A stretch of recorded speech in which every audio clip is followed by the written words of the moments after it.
no momento que nós adrenta governo na ano 2017, a pensão para pareja não, casada está 1.864 florim, entrante 1 de janeiro 2024, essa aqui está vira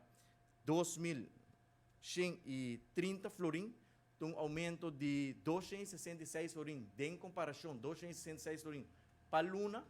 em comparação com o ano 2017, e para o ano, essa aqui está vira aumento para pareja não casar, de 3.192 florim para ano, que é aumento substancial que nós a percurar para Duna Back, na nos pensionado no momento que tem espaço financeiro, e se nós repassar para solteiro, não, está na ano 2017, 1.107 florim, e entrante 1 de janeiro 2024, esta vira 1.265 florim, um aumento de 158 florim para Luna, para pensionado não está solteiro,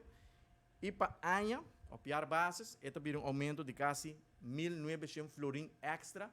em comparação com a Anha 2017, que menos está satisfeito com o resultado de turismo que a conduzir, que tem espaço financeiro para ajudar, nós pensionados não tem a pressão que não tem o poder de compra, tem o reto não que todo dia não tem que viva den, e hoje seguro nos quer compartilhar notícia positiva aqui com não que seguro melhorar na situação financeira e lo ajuda não dando alívio e uma melhor perspectiva de vida e uma melhor qualidade de vida, banda de redução de prima de asset veículo também tem seu impacto financeiro turluna riba nos pensionados não. Seguro me quero agradecer turnos partners da indústria para o bonito resultado para a ano 2023, agradecer a Aruba Tourism Authority, Aruba Airport Authority, Aruba Ports Authority,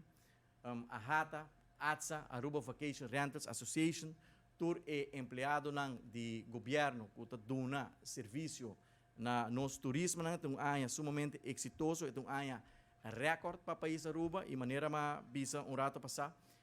projeção que nós recebi for the Aruba Tourism Authority e também Aruba Airport Authority e também Aruba Ports Authority tem tour indicação que o ano 2024 lota a melhor ano para nosso turismo para o que trata stay over visitors performance de hotel tourism receipt e também visitante cruzeiro para outro ano e acaba Aruba Airport Authority tem lista planeada de vuelo